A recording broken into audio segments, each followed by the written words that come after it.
Hi guys, this is Karun Chandhok coming to you from the Frankfurt Airport Lounge, glamorous world, on my way back from the Chinese Grand Prix. So it's been a heck of a race. I really enjoyed the Chinese Grand Prix. It was a real indication to us after Melbourne that it wasn't a flash of the pan. This really is going to be a world championship that goes all the way down to the wire between Ferrari and Mercedes. Let's take a step back. It was all a bit disrupted, to be honest, for the weekend. We arrived there on Friday at the circuit, and it was so cloudy and overcast. And we got basically no running. We had 10-15 minutes of running in free practice one, and then eventually it got going. It didn't get going. We had 10-15 minutes, and that was it for the rest of the day, and FP2 was obviously cancelled. And as a driver, that's, it's quite disruptive because you arrive there with a plan of various things you're going to test, especially at this early stage of the season. You've done a race, you've got a load of ideas in terms of what you feel in the car, in terms of setup, and what you want to evaluate with your engineers, and suddenly you can't test it. And that really does throw a spanner in the works. China also a totally different circuit layout. You got long radius corners where you're really loading, particularly the front left tire. Yeah, that would have been really tough for the drivers, but on the flip side, it's the same for everybody. So there's no real advantage or disadvantage gained by anyone, I think, in those circumstances. On to Saturday, and we had dry weather. I mean, the reasons behind cancelling Friday is a whole other subject, which I'm sure someone else will cover. But really, it didn't paint Formula One in a great light. That's the only thing I'll say. We should have contingency plans in place. Obviously, they had a plan in place for Sunday, but really, we ought to be having plans in place all through the weekend because there's, millions of people around the world who are actually hardcore fans who tune in even to watch free practice. There were plenty of people we met who had flown in from Australia, from the UK, from other parts of Europe, all the way to China to watch a 3-day Grand Prix. And it's cost them a lot of money to come out there and to not see any cars. When really we should have had a plan, especially when the Porsche Super Cup started 10 minutes after FP2. It all looked a little bit ridiculous.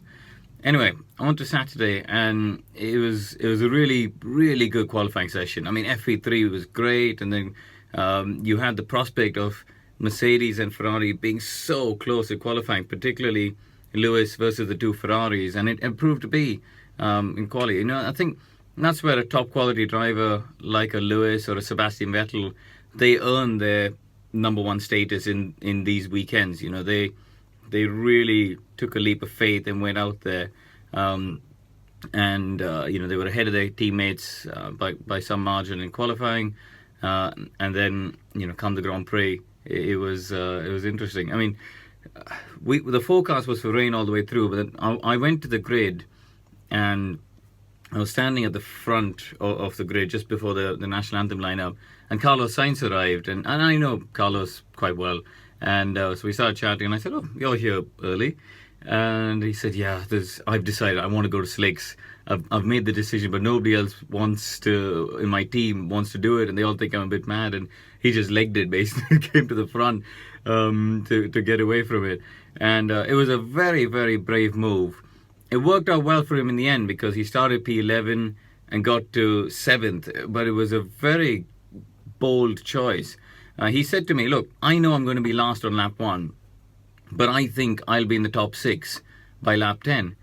Sure enough, he was 6th by lap 8, I think it was, when the race restarted. So it worked out. I do think he was a little bit lucky because of the safety car. If there wasn't a safety car for Giovinazzi's accident, he wouldn't necessarily have gained as much. He would have lost a lot more in those opening laps. So he rolled the dice. It worked out well for him. And from there on, I thought he was one of the drivers of the day, I should say. Great performance. Fantastic result for him and Toro Rosso. Max Verstappen, what can we say about him? I mean, starts 16th, and it was just incredible. The way he's able to find grip, and he's got this incredible feel to go and find grip at parts of the circuit which other people aren't seemingly able to exploit. And it's just, the confidence that he's got, young, fearless, whatever.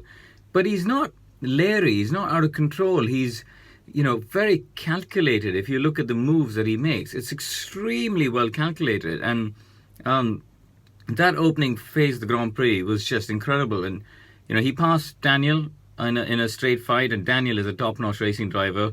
He in that first part of the Grand Prix, Max was the man. He got past Daniel. He was hunting. He was actually quicker than anybody else. And eventually, as the race went on, we saw Daniel come back at him, and Max struggled in the second stint, or the final stint, I should say. And Daniel came at him. So really, if you look at it across the Grand Prix distance, from, let's say, lap 7, there wasn't much to choose from between the two Red Bull drivers. But to go from 16th to 4th in those first, half a dozen laps was just amazing stuff from Max Verstappen. Absolutely the driver of the day in my books.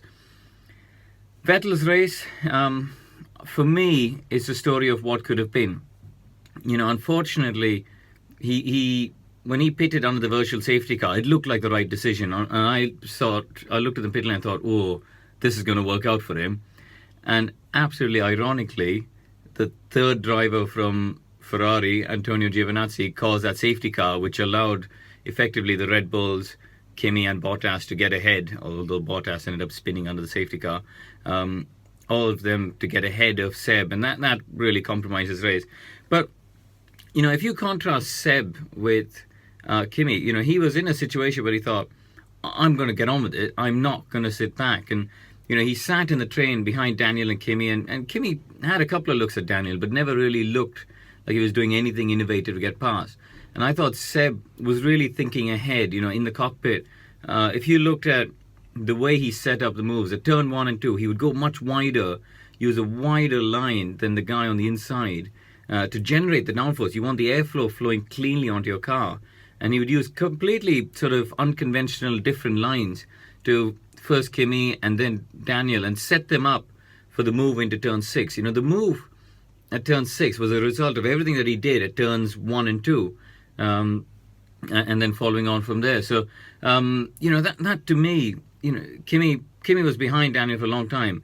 Seb got past Kimi, and within a lap and a half or 2 laps, he'd passed Daniel as well, and then he was away. If you look at the gap at that point, he was 13 seconds behind Lewis, 6 seconds at the end, and they're all doing tyre saving and engine mode saving in different phases, but if we look at the fastest laps in the Grand Prix, Seb and Lewis, clearly the A-listers in their team, clearly establishing themselves as the World Championship favourites. They did 35.3, 35.4 as their fastest laps. Valtteri half a second down, Kimi half a second down, the Red Bulls further away. Clearly these two guys, I thought this weekend laid down a marker that this World Championship is going to be about them. Unless Valtteri and Kimi can really get it together, and it's in their hands. They've got the tools there, and really I'll be interested to see how much they can raise their game, or will we start to see things like team orders start to come into play in the second half of the season. But it's great for Formula One to have two separate teams fighting it out.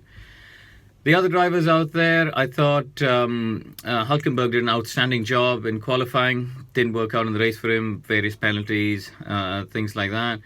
Williams had a really difficult race. Massa just went backwards, obviously Stroll out on lap 1. And I thought Stroll did a good job in qualifying. Under pressure as a driver, you're coming in your second ever Formula One Grand Prix. He's had a tough race in Melbourne, and he did a good job in qualifying to get into Q3 and get in the top 10. I thought was good effort, and hopefully he can build on that for his sake.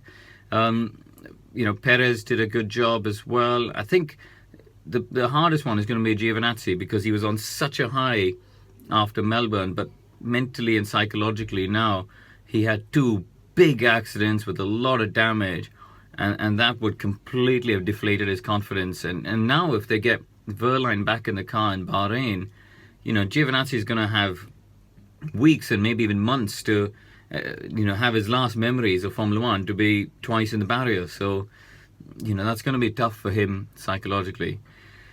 Only 3 days off, and then everyone reconvenes in Bahrain. I'm going to have 3 days at home, sorting out a few bits and pieces, and we'll join you guys in Bahrain. It should be a cracking weekend because to me, Bahrain is the first normal circuit that we have.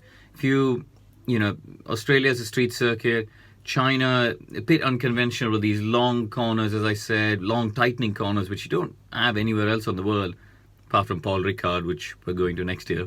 So Bahrain, to me, is the first true test of where everybody's at. And the track temperature should be completely different. It was freezing in China. It was like 10 degrees, I think, on Sunday. It was absolutely freezing. Bahrain, yesterday, I saw the weather. It was like 40 degrees track temp. So it'll be really interesting to see where everybody is. Anyway, see you in a week's time.